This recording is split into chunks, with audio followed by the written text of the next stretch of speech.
MIN 뉴스입니다.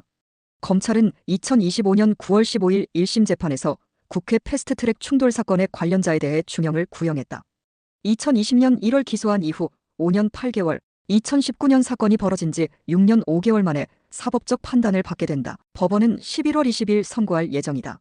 국민의힘 전신인 자유한국당은 더불어민주당이 공수처법, 선거법 개정안 등을 신속 처리한 건으로 지정하자 반발했다. 관련 회의장과 의안과 사무실을 점거하고 패스트트랙에 찬성하는 바른미래당 소속 의원을 6시간 동안 감금했다. 국회에서 일어난 물리적 충돌을 검찰이 수사하고 사법 처벌을 하는 것 자체도 이해하기 어렵지만 장기간 재판이 진행된 이유도 납득이 되지 않는다. 검찰의 국회의 정치활동의 불법성까지 판단을 맡긴 것이 이른바 검찰공화국을 만든 요인 중 하나다. 법원이 기소된 의원들에게 검찰의 구형대로 형을 선고하고 이러한 기조가 대법원까지 이어지면 현역 국민의힘 의원은 의원직을 잃고 향후 5년 혹은 10년 동안 피선거권이 박탈된다. 법원의 판단 결과에 따라 천당과 지옥을 오갈 정치인이 적지 않은 셈이다. 육군 특수전사령부 내부 고발자는 곽종근 전 사령관으로 2024년 12월 3일 윤석열 전 대통령의 비상계엄령에 대한 진실을 세상에 알렸다. 곽종근이 공개한 특전사 내부 고발 사건을 분석하면 다음과 같다. 국회에 대규모 병력 투입해 법적 책임에서 자유롭지 못해 윤 전 대통령의 비상계엄령 지휘 전모 밝혀 탄핵 유도. 육군 특수전사령부 곽종근 전 사령관이야. 곽종근은 2024년 12월 6일 더불어민주당 김병주 의원이 방송한 유튜브에 출연해 비상계엄령에 관한 진실을 공개한 내부 고발자다. 당시 민주당 박선원 의원도 동행했다. 곽종근은 12월 6일 유튜브에서 김용현 전 국방부 장관이 국회의사당 내에 있는 의원들을 끌어내라고 명령했다고 주장했다. 하지만 12월 10일 국회 국방위원회에 출석해서는 명령권자가 김용현이 아니라 윤석열 전 대통령이었다고 수정했다. 처음에는 군 최고 통수권자인 대통령을 보호하기 위해 거짓말을 한 것으로 추정된다. 윤석열 전 대통령과 당시 여당인 국민의힘은 곽종근의 유튜브 발언에 대해 비판했다. 회유나 조작이라고 주장하며 내용의 신빙성을 의심했다.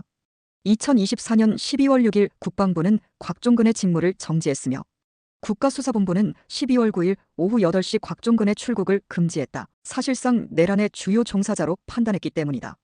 곽종근은 2024년 12월 10일 국회 국방위원회에 출석해 12월 4일 0시 30분부터 0시 40분까지 윤 전 대통령으로부터 2회의 전화를 받았다고 공개했다. 윤 전 대통령이 정족수가 아직 안 채워진 것 같다. 빨리 국회 문을 부수고 들어가서 안에 있는 인원들을 끄집어내라고 지시했다는 것이다. 또한 윤 전 대통령이 전기를 끊고 공포탄을 발사하라는 지시를 내렸지만 인명피해가 나면 안 된다고 생각해 실행에는 옮기지 않았다고 덧붙였다. 하지만 곽종근은 일부 진술이 오락가락하며 신뢰를 잃었다. 예를 들어 12월 6일 비상계엄령은 12월 3일 당일 TV를 보고 알았다고 주장했다.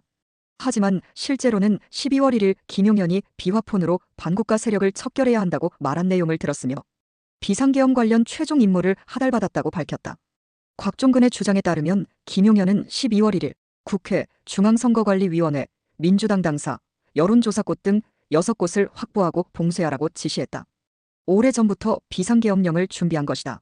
특전사 707 특임단장인 김현태 대령은 곽종근이 2024년 12월 10일 민주당 박범계 의원의 얘기를 듣고 국회의원이나 끄집어내라 등의 주장을 하고 있다고 말했다.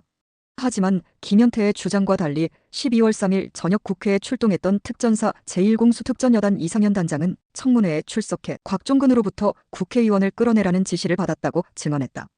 국회에 출동한 현장 지휘관뿐 아니라 당시 특전사 지휘통제실에서 근무했던 특전사령관 참모들도 대통령 지시에 대해 구체적으로 진술했다.